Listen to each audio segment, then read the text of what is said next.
I'm Bram Resnick. One of the toughest border bills in the country hits a wall at the state capitol. Plus, more than 70 people arrested at a pro-Palestinian protest on ASU's Tempe campus head to court. And why an all-hands-on-deck approach from local and federal agencies is helping to prevent massive wildfires later on in the season. 12 News at 6 starts right now. Good evening, everyone, and thanks for joining us tonight for 12 News at 6. I'm Mark Curtis. And I'm Kadiva Devine. Tonight on News Center Maine at 11. I have a lot of life left to live, so that's what I'm going to do, and I'm going to live it to its fullest. A survivor of the Lewiston shooting shares his story, how he's adapting to his injuries and supporting his friends. Plus, all of those investments and all of those possibilities are in jeopardy. Why town leaders in Eastport worry their summer tourism season could fall flat due to a roadblock from the federal government. And it only takes a second to take a second look. And that's something we all believe in, and we are here at the governor's mansion to talk about. Warmer weather means more motorcycles on Maine's roads. Today, dozens of bikers were at the governor's mansion to issue a warning. This is News Center Maine at 11.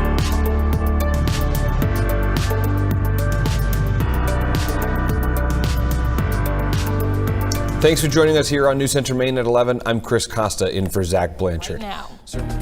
With coverage you can count on, this is WNAM TV5 News.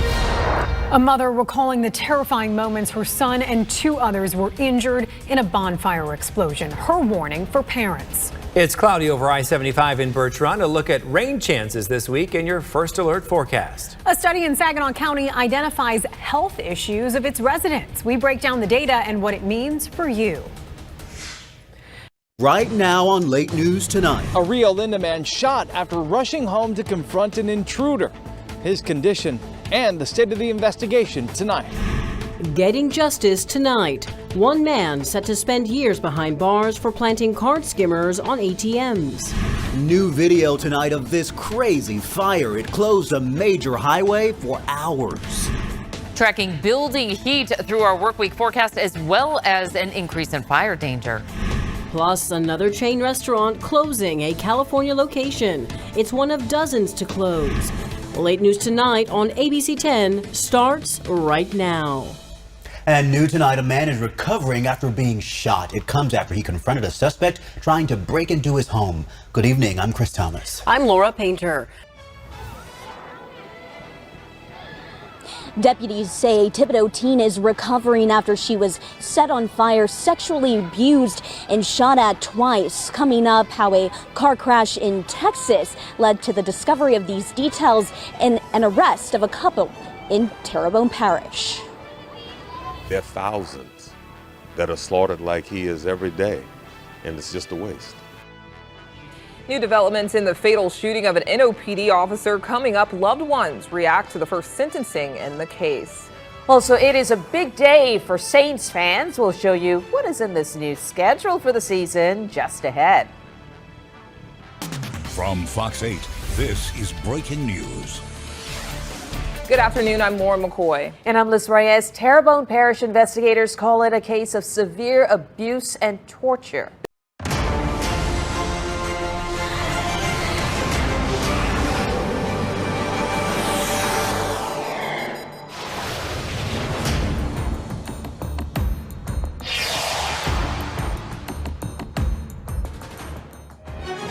President Yoon Suk-yeol vows to go ahead with his reform plans, including those on healthcare and labor, despite opposition from certain groups.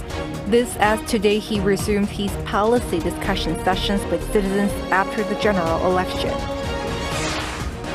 In Beijing, Foreign Minister Chu Tae-er and his Chinese counterpart Wang Yi discussed issues on supply chains and North Korea. Chu has also invited the Chinese diplomat to South Korea. Russia intensifies attacks on Ukraine's Kharkiv region, having replaced its defense minister. U.S. State Secretary Antony Blinken pays an unexpected visit to Ukraine. It's May 14, 2024. This is News Center.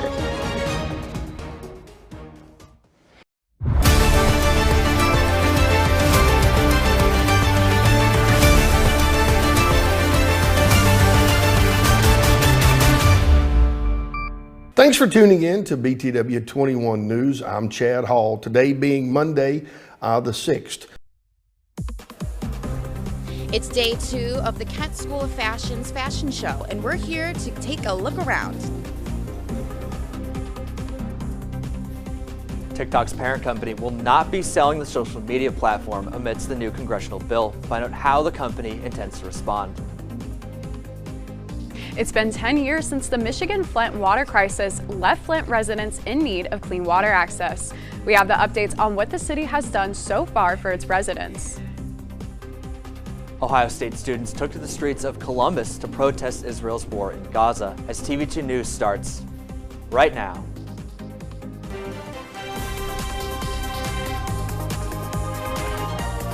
This is TV2 News.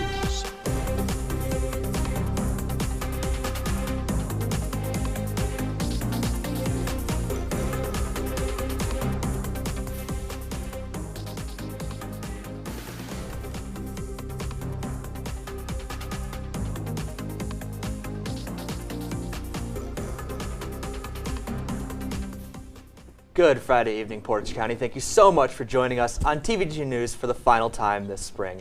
I'm Michael Neenan. And I'm Lex Rady.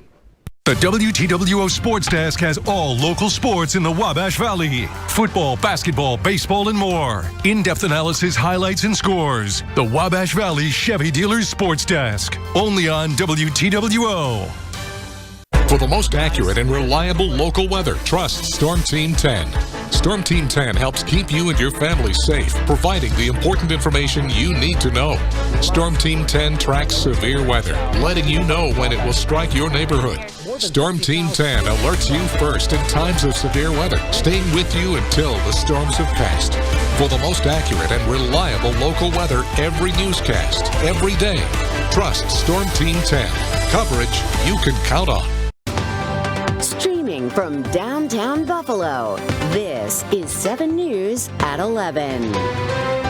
Good evening, everybody. I'm Sports Director Matt Bovee, and the 2024 Buffalo Bills schedule is here. Right now on 12 News at 10. Scientists at NAU are working on a plan that uses satellites to detect wildfires, finding the flames before they can start growing. Our goal is to catch a blaze about 1 square meter in size within a minute. A man seriously hurt after a blast at the TSMC plant in North Phoenix. The new details we're learning about the investigation tonight. A semi-truck goes up in flames along I-10 in the middle of the evening commute. What we know from crews at the scene. A Valley family is stuck more than 2,000 miles away because of 2 separate medical emergencies. How you can help, coming up. 12 News at 10 with Mark Curtis and Caribe Divine starts now.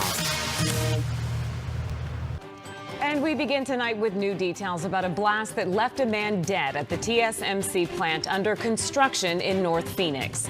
Good evening, and thanks so much for joining us for 12 News at 10. I'm Caribe Divine. I'm Mark Curtis. We've had Jonathan McCall at the scene since this was breaking news on 12 News at 4. Jonathan is live outside the North Phoenix plant right now with the latest on the investigation. Jonathan? Today at noon on Fox 8 News, we've got the latest from deputies in Terrebonne Parish in the case of a 15-year-old girl where investigators say she was raped, burned, and shot. Plus the move today that is expected to remove the carnival crew Knicks from future carnival parade routes. And we've got storms developing in Texas, expecting to bring strong to severe weather here into the weekend. I'll have those details coming up. Now, from New Orleans' most watched news, Fox 8 Local First starts now. Good afternoon. I'm Liz Reyes. Thanks for joining us. So the storms that are heading our way, that is our top story. Now at 5 this morning, former President Donald Trump's hush money case has ended for the week and is set to resume on Monday. Next, we take a look back at yesterday's trial and what's expected for Monday. And the Bibb County Board of Education adopted superintendent's tentative budget. Next, we'll tell you where you can go to voice your opinions.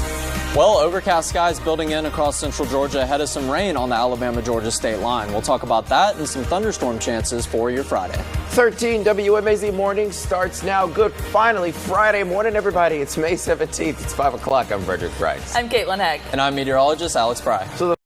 A plan to avoid political endorsements has one party crying foul. I'm following the Senate race between Independent Dan Osborne and Republican Deb Fischer.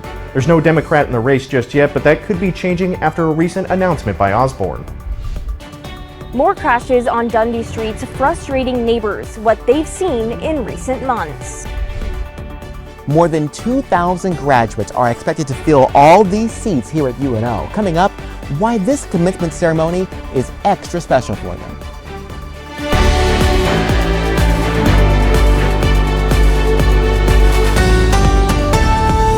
Good Friday morning to you. Thanks so much for joining us here on 3 News Now this morning. I'm Zach Williamson. Up on Daybreak. First, Reading police making extra patrols as Reading's Rodeo Week is in full swing.